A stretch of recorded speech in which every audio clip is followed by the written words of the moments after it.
बिस्मिल्लाहिर्रहमानिर्रहीम। अस्सलामु अलैकुम वरहमतुल्लाह। प्लीज़ मेरे चैनल को सब्सक्राइब, लाइक और शेयर ज़रूर कीजिएगा। सवाल नंबर 1, वो कौन सी चीज़ है जो बंधे रहने के बावजूद भी चलती रहती है?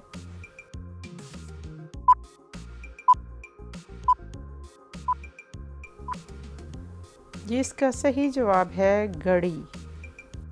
सवाल नंबर 2, वो कौन सी चीज़ है जिसे इस्तेमाल करने से पहले ही तोड़ दिया जाता है?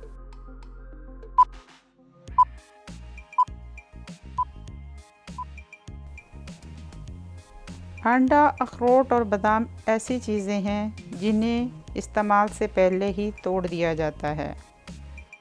सवाल नंबर 3, तुम्हारे पास वो कौन सी चीज़ है जो सबसे तेज़ रफ्तार है?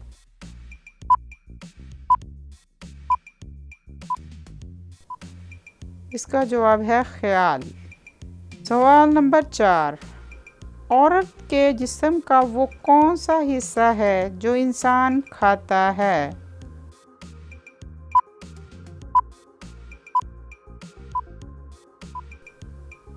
लेडी फिंगर यानी भिंडी।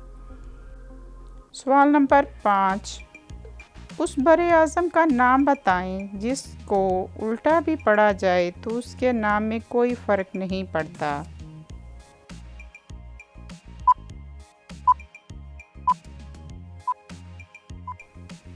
उस बड़े आज़म का नाम एशिया है। इसको उल्टा भी पढ़े तो भी एशिया ही बनता है।